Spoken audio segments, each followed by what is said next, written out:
Hey, I'm Chris Paris, Chief Investment Officer at Oak Harvest Financial Group. First off, the team at Oak Harvest appreciates your support and you tuning into our YouTube channel.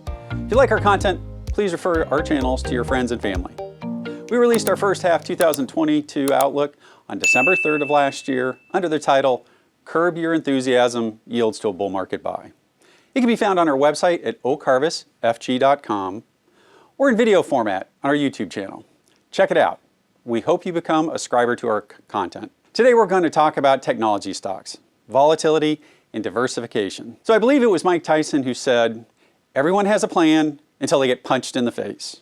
And viewers, if your financial plan is holding only technology stocks, or your investment portfolio is undiversified, or is heavily overweight thematic technology stocks, or SPACs, which are special purpose acquisition companies, and they were all the rage for speculation in 2021, or holding growth at any price equities, trading at valuations based on over 12 to 15 times revenue, or even pre-revenue. I think Josh Brown calls those stocks hopes and dreams names, and Jim Cramer calls a lot of them clown companies. You are probably feeling like you just stepped into the boxing ring with Mike Tyson when he was in the prime boxing years. You've just endured a series of heavy body blows and knockout headshots.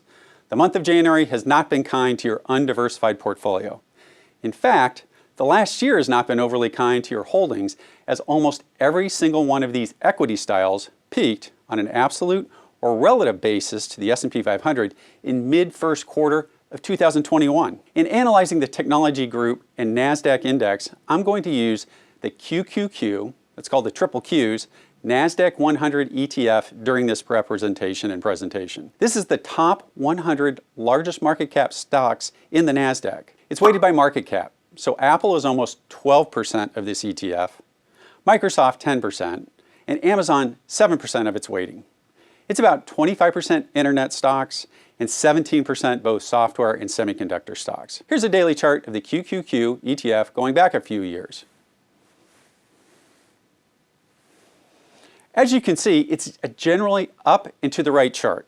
So if you were a buy and hold investor or a dollar cost averaging investor, you're pretty happy. However, if you look more closely at the chart, you will see there are periods of almost 6 months, or that's half a year, when the ETF went nowhere but up and down in a wide range. Back almost exactly a year ago, in February of 2021, this ETF dropped about 11.25% in over 4 weeks. And its peak to trough the last 2 months, this ETF is down about 15%. Recall, viewers, this is while the overall S&P was down only about 5% during last year's downturn and is currently down about 8.5%. Why do I bring this up?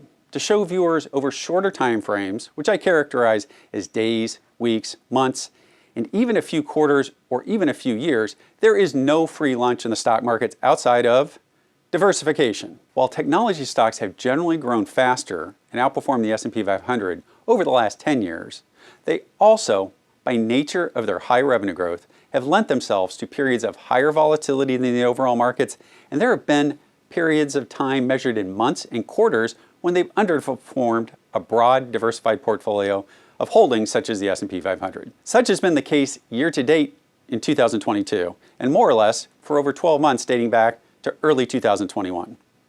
Here's a chart of the interest rate yield curve for the last 18 months.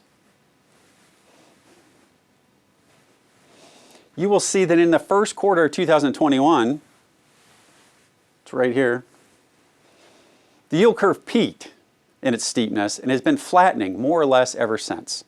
This also coincided quite closely with the start of the move up in real interest rate component of U.S. Treasury bonds. And guess what? Ever since that pivot in the bond market, the majority of higher valued growth stocks have been treading water at best, and at worst, the growth at any price stocks or many of no revenue names are down 50% or more. While portfolios at Oak Harvest do hold many large cap technology names by way of single stock ownership or inclusion in some of the funds and ETFs we use as tools to construct portfolios, our investment team constructs broader diversified portfolios that include many other more mundane, less growthy, and sometimes in people's eyes outright boring companies and sectors that provide a combination of growth and dividend income versus pure capital appreciation potential. Think of beverage companies and consumer staples, or snack and chip companies.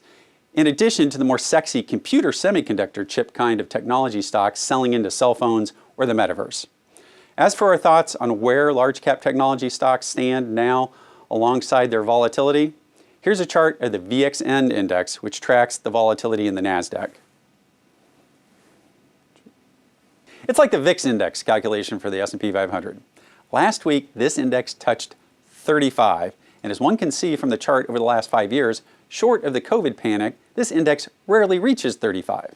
However, when it hasn't stayed there for very long. Historically, a VXN reading at or near 35 has been when the Nasdaq tech indexes were close to their bottoms, not their tops. And at those levels, it's paid to be a buy and mold behavior investor in technology names, not a raise cash and run mode. With the continued high realized volatility that we expect for the first half of the year, the investment team at Oak Harvest recommends that you get on the phone and give our Oak Harvest team a call and ask to speak to one of our financial advisors and planners. Set up a meeting and sit down with one of our advisors and let our team craft an individual financial plan and long-term investment allocation that meets your financial and retirement needs first and your greed second. Give us a call here at 877-896-0040 and give our team a chance to help you into and through your retirement years, whether technology stocks are leading the market higher and returning 25% a year, or whether they're down 15% off their highs. The entire Oak Harvest team is here to help you navigate your retirement. I'm Chris Paris, and have a great weekend.